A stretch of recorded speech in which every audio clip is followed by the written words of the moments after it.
حضرت ابراہیم علیہ السلام کی عادت مبارک تھی کہ رات کا کھانا کبھی اکیلے نہیں کھاتے تھے، کسی نہ کسی کو ضرور مدعو فرما کر کھانا نوش فرماتے تھے۔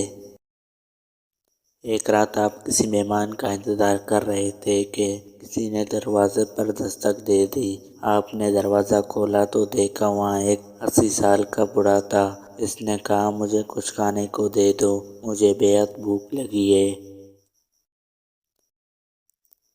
حضرت ابراہیم علیہ السلام نے خوش ہو کر فرمایا، مرحبا مرحبا۔ اس آدمی کے ہاتھ دھلے، اس کے سامنے کھانا رکھا اور کہا، بسم اللہ کیجیے۔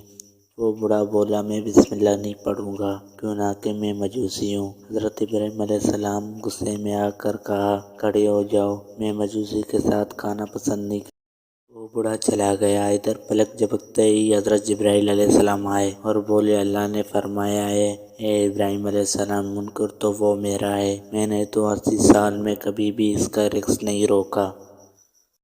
80 سال سے وہ میری نافرمانی کر رہا ہے، مجھے نہیں مانتا، مجھ پر ایمان نہیں لاتا، لیکن اس 80 سالوں میں نے ایک دن کے باوجود بھی اس کو بھوکا نہیں سلایا۔ حضرت ابراہیم علیہ السلام یہ سنتے ہی اس مجوسی کے پیچھے دوڑے۔ تھوڑی دور گئے تھے تو وہ مل گیا۔ آپ علیہ السلام نے فرمایا، اے اللہ کے بندے، مجھے معاف کر دو اور میرے ساتھ چل کر کھانا کھا لو۔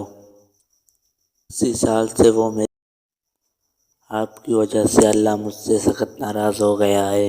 مجوسی بولا کہ کون اللہ؟ آپ علیہ السلام نے فرمایا، وہ ذات جس نے ساری کائنات کو پیدا کیا ہے۔ اللہ وہ ہے جس نے ہر شے کو تخلیق کیا اور خوبصورت شکل میں ڈالا۔ اللہ وہ ہے جو تمام مخلوقات کو رزق دیتا ہے، جس نے تجھے اور مجھے اب تک زندہ رکھا ہوا ہے۔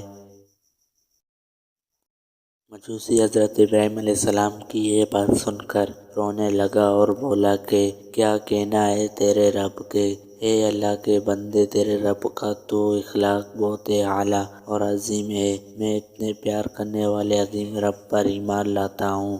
اس نے کلمہ پڑھا اور اللہ پر ایمان لے آیا۔ مجوسی حضرت عزیز دوستوں، ہمیں نفرت گنہگار سے نہیں بلکہ اس کے گناہ سے کرنا چاہیے۔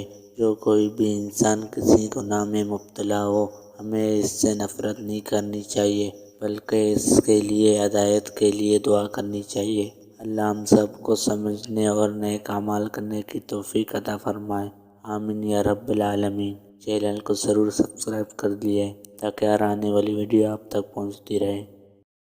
عزیز دوستوں، ہمیں نفرت گنہگار